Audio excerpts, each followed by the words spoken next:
Just want to share some resources that we have on our new website, towermuseumcollections.com. And I suppose throughout the decade of centenaries, we've had a lot of exhibitions and a lot of content. And usually when these exhibitions are taken down, they only exist in the form of a publication, and they're consigned to the dusty corners of the stores. So we're trying to kind of counter this by putting exhibitions and putting as much content online, not only to accompany the exhibitions while they're up, but also to have a legacy afterwards. And it's something we're working towards and actively working on at the minute. We have an exhibition called Dividing Ireland, which is just coming to an end. And sadly, I mean, not half as many people that could have seen it. I mean, it opened just in the summer there, so when the museum's been closed most of the time. But it's not the end of the world. We've tried to put as many resources as possible up online, just to share with people and keep that legacy in the project. So in terms of our website, we have our homepage, we have exhibitions, including past exhibitions. We also have some 360-degree kind of virtual exhibitions. And coincidentally, this Dividing Ireland exhibition will be a 360 virtual tour within a couple of weeks after it's taken down. And then we also have specific collections relating to the decade centenaries that I'll share with you as well, and some online resources, and then resources that we have ourselves that will be of interest too. We have a lot of content that we haven't digitized, and this is just the kind of tip of the iceberg in many cases.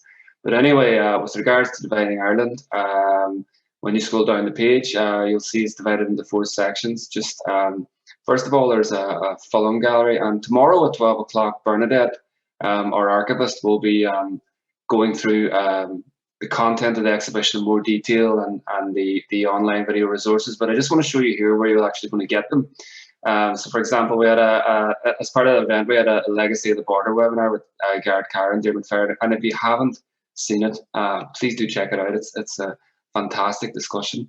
And then we kind of, because we were all working from home, we kind of decided to do a few more voiceovers on collections and details. So we have a volunteer jacket here belonging to James McGlinchey, who was quite a character during the War of Independence. We have this one here, which is a 1923 population map. And I'm not going to play it now, but if you can, I would encourage you to go on and look at it, because when you see the map, it's basically it's based on the 1918 election, and it's a kind of shows little squares of green and orange showing the kind of pro-unionist and pro-independence populations of Ireland at the time. And it's fascinating because this is what the Border Commission tried to draw the border around. So I would encourage you to look at that in more detail.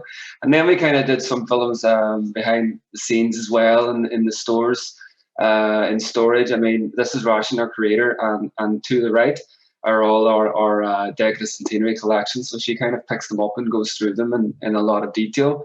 And again, we just go through some of the collections in more detail, again, afterwards with voiceovers. And we also have really nice imagery and documents, kind of bringing our collections online as much as possible. Now, they aren't 3D, they're 2D, but they are really good quality when you bring them up. And so it's just a great resource and great content, and not just with regards to the significant events of the decade of centenaries, like the First World War and 1916 War of Independence, Civil War. It's more about life and social life at the time. And so we've just kind of tried to represent everything, a kind of holistic view of that decade, basically. So there's lots of good content here to check out in more detail. And let's see what else we have. Here is a new series of films that we've produced in partnership with Prony and also with Donegal County Museum and the Regional Cultural Centre. And this is a Women's Voices Revolutionary Period. And throughout we had four major exhibitions to do with the decade of centenaries. We had 1916 Untold Stories. We had the Laurentic Centenary. We had Making History 1918, and we've had Dividing Ireland. And one thing we've really struggled to get is women's voices, writings representing women. And we talk about the suffragette movement, We talk about social history, but we haven't enough of it, to be honest. And so this is a great opportunity for us because we know that the Diaries of a Late Spender um, exist and they're held in Brony, and they're a fascinating account of life in Northern Ireland during that period, really detailed. And we've started a series of videos. This first one here is Lady Spender talking about a concert in Belfast in 1923, and over the next 2 weeks we'll be releasing a couple of videos where Lillian tours the newly established border and goes into a lot of detail on what she sees in places like Clady, Enniskillen, Pettigo, which she describes as a town cut clean in half. So they're a really interesting perspective on that, and look forward to sharing them with you over the next couple of weeks. We also have the booklet of the exhibition as well, which I just have here, and this is just a really good overview in bite size. When the exhibition gets taken down, this is essentially the panels just changed around a little to look like a booklet. So again, it's just keeping that legacy and making sure that it's not lost. I mean, the panels will be piled up, but the legacy itself will continue.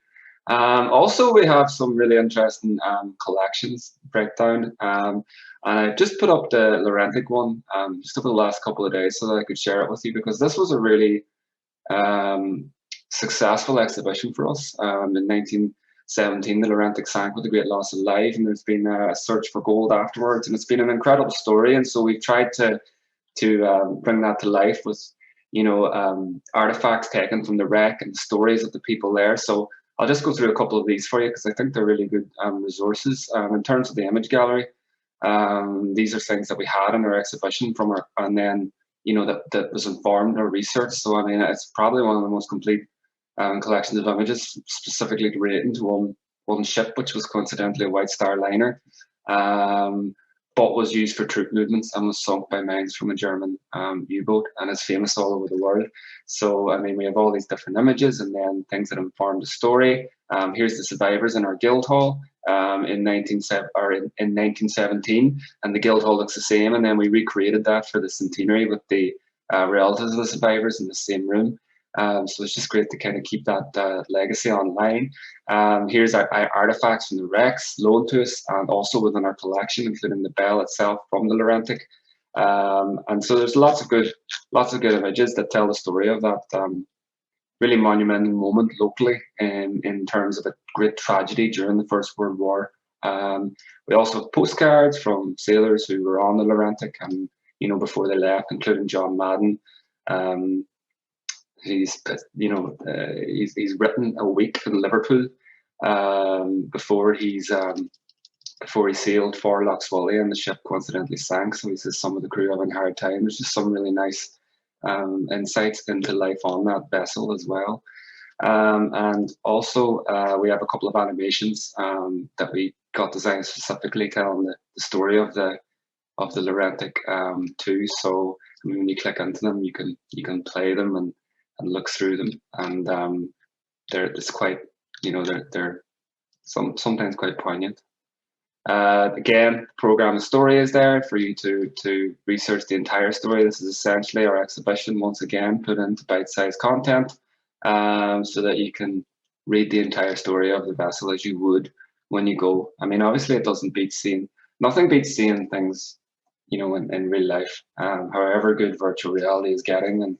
But we're just trying to recreate that as much as possible.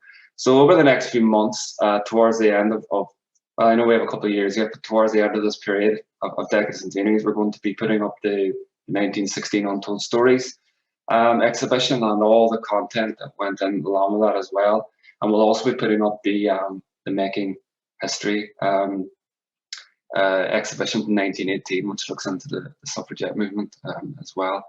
But that's not all. We do have a very dedicated archive of genealogy service, and we do have some archives relating to this period as well, including our council minute books. But just in terms of actual collections that you can access now online, we have the War Memorial records that we got digitized in partnership with Brony, and these are really incredible because when the War Memorial was built in Derry, a lot of research had to go into who served in the First World War. So this is the most comprehensive collection of names of people who served in the First World War, and of course lost their lives locally. And when you go into it, it's signed the name. Here's John O'Dare, Corporal, and it's confirmed by a family member that this person was killed. And sometimes there's little notes and envelopes and leaflets and little stories within these as well. So they're well worth a look just for local names of those who lost their lives in the First World War. We also have links to our cemetery records, which show listings of all those where they're buried locally as well. And then finally, we have our own resources that we put directly on the website in the form of publications. So we have some educational tours for activity trails for First World War and Second World War that we've put up that we can share, and you can share it well. And we also have some kind of things that we did in partnership with the Nerve Centre, including comics and all. And this is from a shirt factory in 1920, but it's kind of delves into life in the shirt factories, but also kind of post-traumatic stress syndrome from those returning from the First World War as well. And it's just they're really impactful little comics, and we have a couple of more that we've been doing with the Nerve Centre comic up as well that we can't wait to share with you. Also, again, here's more worksheets in relation to that period as well. So again, it's just a new website, and it's taken us a little while to get our heads around the layout of and how we're going to put everything on it. But we're very excited over the next few months to be putting up as much content as possible in relation to the next or to the decade of centenaries and bringing it to your home screens.